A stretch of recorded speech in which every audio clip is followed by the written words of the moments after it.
The Bible. It's 66 books of history, stories, letters, and poetry that fit together to form God's one big story.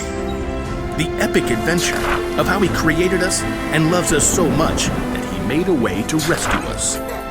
As we travel through the Bible, from Genesis to Revelation, we discover people who met God and found their lives changed forever.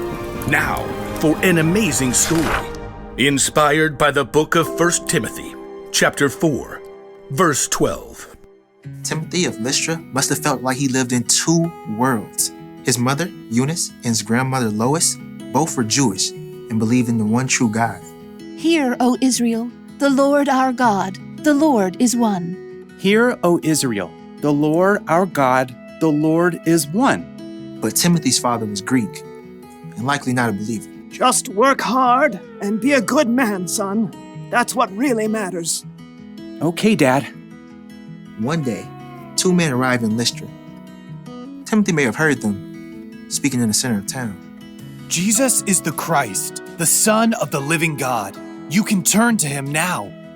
One of the two men even healed a man who had never been able to walk. The crowd was amazed. The gods have come down to us in human form. Uproar engulfed the city. People even tried to offer sacrifices to the two men, Paul and Barnabas, as if they were gods. But in the middle of the chaos, a group of Jews from nearby towns where Paul and Barnabas had preached showed up and convinced everyone to attack the man with stone instead. Though the Jews dragged Paul outside the city and left him for dead, Paul got right back up. Timothy really surely heard about it. The power of this Jesus is real. Paul left for Derbe the next day and returned again to Lystra. Timothy, his mother, and grandmother all listened to Paul's teaching, and all three became believers in Jesus. Paul continued on his journey, but left behind a small, thriving new church. We must pray each day. And teach each other.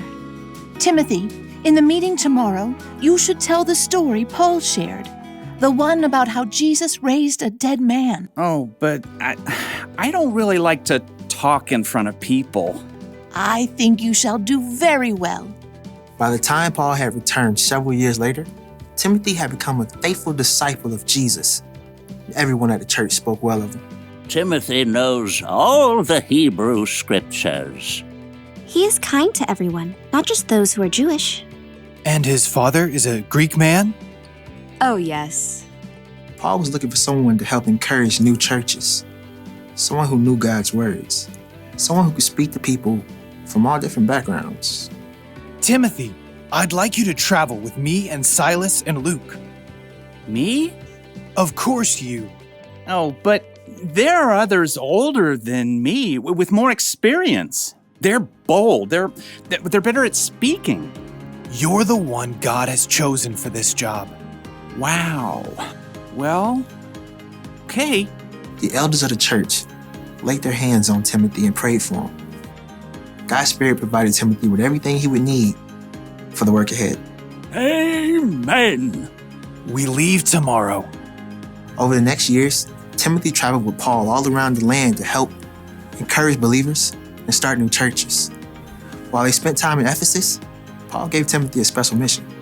I want you to go to the church in Corinth. On my own? You're like a son to me. I trust you completely. The church there needs to see an example of what it means to follow Christ. And, well, you're it. Timothy went to Corinth. Over the years, Timothy became Paul's right-hand man. Paul even put him in charge of the church in Ephesus. The leaders in Ephesus are so much older than I am. Will they even listen to me? Your age doesn't matter. As Timothy settled in Ephesus, Paul wrote him letters to encourage him. Don't let anyone look down on you because you're young. Set an example for the believers in what you say and how you live.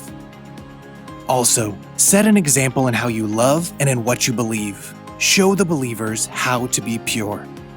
Though Timothy met Paul when he was a very young man, he was able to play an important part in helping Paul build up the early church and sharing their incredible news of Jesus.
Every good thing is poured out. Every good thing is poured out. One more time, sing that. Every good thing is poured out from the abundance of your love. Every